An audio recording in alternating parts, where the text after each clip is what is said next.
네, 안녕하십니까. 신기수입니다. 자, 어젯밤에 미국 시장이 또 큰 폭으로 하락을 했습니다. 이미 이제 뭐 예견은 돼 있었다 이렇게 봐야 되겠죠. 저는 이제 그 지난주 초부터 계속해가지고 시장의 탄력이 떨어지고, 급락의 가능성도 있다. 이제 이런 말씀 좀 드렸습니다. 그러니까 시장이 이렇게 가격이 올라오면은요, 호재를 바라보지 않고 그 다음에는 매도를 해야 될까 말아야 될까 불안하죠. 이제 좀 엉거주춤한 상태에 있다가 그 상태가 며칠 정도 지속이 되게 되면은 그 다음부터는 이제 매도를 해야 될 핑계를 찾게 되죠. 그리고 나서 핑계가 뭔가 좀 시장에 확산이 되게 되면은 전체적으로 매도가 나오고 그 얘기를 거꾸로 하면 어떻겠습니까? 또 이제 가격이 또 빠지게 되면은 매수를 해야 될 또 이유들을 찾게 되겠죠. 그래서 가격이 과연 어느 정도까지 빠져야지 매수를 하게 될까 이제 이런 것들은 가늠을 해봐야 되겠지만은. 어쨌든 또 이제 빠지면 또 매수가 또 들어올 겁니다. 그리고 이제 빠졌을 적에 매수를 할지 안 할지 결정을 짓는 그런 것들은 여러 가지 이제 이벤트들이 되겠죠. 자, 어제 같은 경우에는 이제 국채 수익률도 올라가고요. 달러가 또 올랐어요. 달러가 또 오르면서 이런 것들이 전체적으로 보게 되면 이제 금리 인상, 이제 매파 기조가 이어질 거라는 그런 데 대한 이제 불안감들을 이제 반영하는 거다.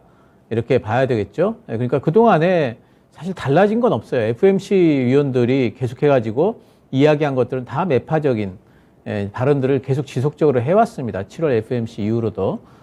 근데 그동안에는 시장이 그런 부분에 대해 가지고 크게 뭐 반영을 안 하다가 갑자기 요즘에 와가지고 이번 주 들어서 또 지난주부터 시작해서 뭐 이제 연준이 매파적인 어떤 기조를 이어갈 거다. 이러면서 또 이제 빠지지 않습니까? 그러니까 사실상 변한 건 없어요. 시장에서. 단지 가격이 변했죠. 가격이 변하니까 사람들이 심리가 변하고, 그리고 매도세가 출회가 되는 거다. 이렇게 봐야 될 것 같고요.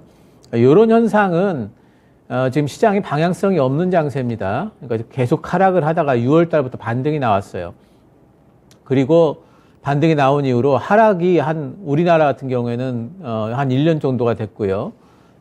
그 S&P 500 같은 경우에도, 지난 이제 12월부터 하락을 했기 때문에 한 6, 7개월 됐습니다. 6개월 정도 빠졌죠. 그러니까 적어도 S&P 500 기준으로 6개월 이상은 기간 조정이 또 들어와야 되고요. 지금 기간 조정의 초입입니다, 여러분. 초입이기 때문에 이런 거 한 6개월 정도는 등락을 또 계속 할 거다 이렇게 봐야 됩니다. 지금 뭐 잭슨홀 미팅에 파월 의장의 이제 발언이 어떻게 될지 이런 것들을 주목을 하고 있죠. 매파적인 발언이 나올지 아니면은 그동안에 하던 얘기 나올지 아니면 조금 더 완화된 기조가 나올지 이런 것들을 보고 있는데 뭐 제 예상에는 그냥 그동안에 하던 얘기를 크게 벗어날 것 같지는 않아요. 그래서 이제 뭐 인플레이션을 보면서 뭐 그 금리 인상 속도를 결정을 하겠다라는 뭐 그런 정도의 얘기가 나올 걸로 생각을 합니다. 그래서 시장은 아마 잭슨홀 미팅 때 파월 연준 의장의 발언을 확인을 하게 되면은 오히려 지금 이제 먼저 빠졌기 때문에 반등이 좀 나오지 않을까 생각을 하고 있고, 어제 같은 경우에는 우리나라 같은 경우에 이제 그 환율이 굉장히 올랐지 않습니까? 원달러 환율 잠깐 좀 차트를 좀 보면은요. 어제 1339원, 1340원도 어제 장중에 한번 찍었죠. 오늘 달러가 올라갔기 때문에 오늘 원달러 환율이 더 올라가야겠죠. 근데도 어제 외국인들이 선물 또 코스피 쪽에서 매수가 들어왔어요. 이런 것들은 긍정적이다. 긍정적이라는 게 뭐냐면은 위쪽으로 막 잡아 올린다는 뜻은 아니고요. 이제는 외국인들이 원달러 환율을 크게 신경을 안 쓰는구나. 주식시장에서 빠져나가지는 않는구나. 이런 부분들이 긍정적이라는 거죠.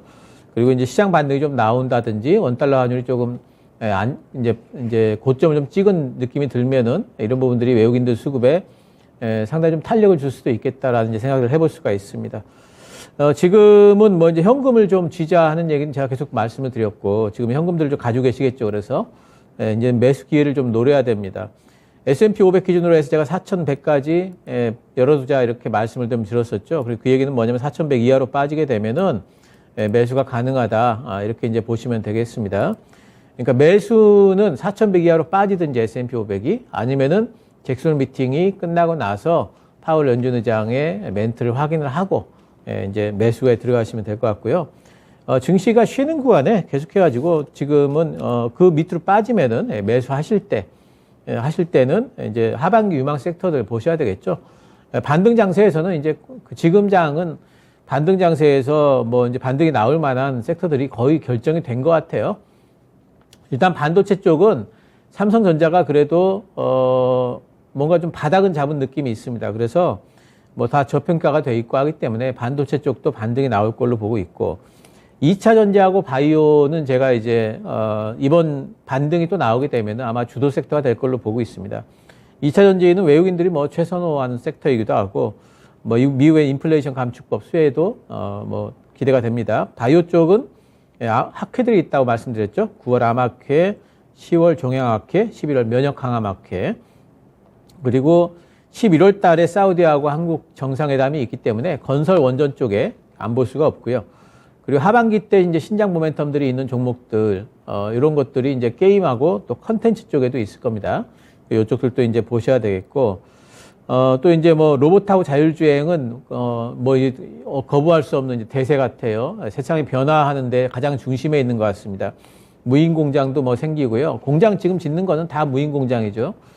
그리고 이제 중국의 자율주행도 택시도 뭐 이제 다니기 시작했고, 애플카 얘기 또 나오겠죠. 그래서 하반기 때 이런 부분에 모멘텀들이 아마 될 겁니다. 그래서 이런 부분들 중심으로 해서 시장에 빠지게 되면은 매수 가능하겠고, 오늘은 보니까 이제 미국 선물 시장이 뭐 강보합권에서 이제 시작을 했습니다. 이제 상승권 시작을 했기 때문에 아마 오늘은 우리 시장 같은 경우에 이제 빠져서 시작을 하게 되면 양봉을 내게 될 것 같아요. 그래서 일단 브레이크는 걸릴 듯 싶은데, 그렇다고 덥석 매수하지 마시고요. 시장을 조금 더 기다려 보시는 게 좋습니다. 자, 오늘 제가 준비한 종목은 LNF가 되겠습니다. LNF는 뭐 여러분들 뭐 다들 아시는 종목이죠. 2차 전지 소재류 중에서는 거의 대장급이고요. 뭐 이제 주로 이제 그 양극재 쪽에를 많이 하고 있습니다. 지금 2분기 매출이 8,628억 나왔는데 이게 작년에 대비해서 320% 는 겁니다. 4배가 늘었죠. 그리고 영업이익도 613억, 작년에 대비해서 967%, 10배 이상 늘었습니다. 역대 최고 실적입니다. 분기로. 근데도 이게 시장 컨센 대비해서는 약간 아래쪽입니다. 그러면서 지금 또 이제 시장도 좀 떨어지고 하니까 음봉을 좀 크게 2개 맞았습니다. 일단 좋았던 점은 2분기 때 메탈 가격 상승 때문에 판가도 상승을 했고요. 그리고 굳이 이 공장이 이제 조기 가동을 했습니다. 그래서 그 일부가 또 매출로 잡혔습니다. 조금 이제 이 깎아먹었던 부분은 뭐냐면은 임직원들 인센티브가 지급이 됐습니다. 이거 일회성 비용이죠. 성과급 지급된 거는. 그 다음에 이제 고객사가 재고 조정하느라고 주문은 받아왔는데 그것을 납품을 해야지 이게 매출 인식이 되잖아요. 그 납품 인식이 안 됐기 때문에 이거 생산을 해놨습니다. 그래서 요게 그러면 어떻게 되느냐? 3분기 때는 요게 오히려 좀 이연돼 가지고 잡히겠죠. 이제 그게 3분기 때 잡히는 거, 그 실적 인식이 되고, 또 굳이 이 공장 쪽이 매출이 이번에는 이제 뭐 일부분만 잡혔습니다만은 3분기 때는 5분기로 인식이 됩니다. 그러면 실적이 아주 3분기 때는 점프할 걸로 지금 예상을 하고 있고, 3분기 영업이익이 964억 지금 예상을 합니다. 2분기 때 613억이었어요. 엄청나게 또 뛸 걸로 예상을 하고 있습니다. 지금 이제 원통형 배터리 이슈가 상당히 지금 이제 더 격화되고 있는데, 테슬라 쪽에서 계속해가지고 자동차는 지금 잘 팔리고 있어요. 근데 원통형 배터리가 계속해가지고 지금 뭐 굉장히 타이트합니다. 거의 이제 쇼티지가 날 정도입니다. 배터리 없어서 지금 자동차를 못 만들 정도니까요. 이거를 LG 에너지 솔루션에서 이제 유럽 쪽의 테슬라 공장, 베를린 공장 쪽에 이제 납품을 하기 위해서 LG 에너지 솔루션이 지금 공장을 짓고 있거든요. 이거 아마도 제 생각에는 한 2027, 8년 정도까지는 계속 해가지고 이 부분에 쇼티지가 날 것 같아요. 그래서 하이니켈계 뭐 양극재 수혜는 뭐 당연하고요. LNF 같은 종목들에 만들면 팔린다 봐야 됩니다. 그리고 이제 그 이번에 그 미국의 인플레 감축법 나왔는데요. 지금 미국의 레드우드라는 회사, 이 회사가 뭐냐면 광물 리사이클 회사입니다. 그래서 이제 조인트 벤처를 추진을 하고 있는데 여기 거의 될 거예요. 그렇게 되면 미국 쪽에서 공장을 운영을 하기 때문에 수혜도 또 기대가 되죠.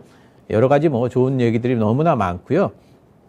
지금 뭐 이제 전체적으로 박스권 달리고 있는데 아마 제 생각에는 뭐 신고가 한번 낼 것도 같아요. 조만간에 요번 반등이 나오게 되면은 매수는 살짝 지금 어제 종가보다 살짝 아래쪽입니다. 오늘 좀 빠질 것 같아서 22만 5천 원 밑으로 잡도록 하고요. 목표가는 일단 뭐 그 신고가 부근 27만 원 잡도록 하겠습니다. 손절가는 21만 5천 원 잡는데 손절 안 하시고 분할 매수 하셔도 추가 매수 하셔도 문제가 없다 이렇게 생각이 됩니다. 자, 오늘 시장 일단 뭐 브레이크 잡는 거 기대를 좀 해보도록 하겠습니다.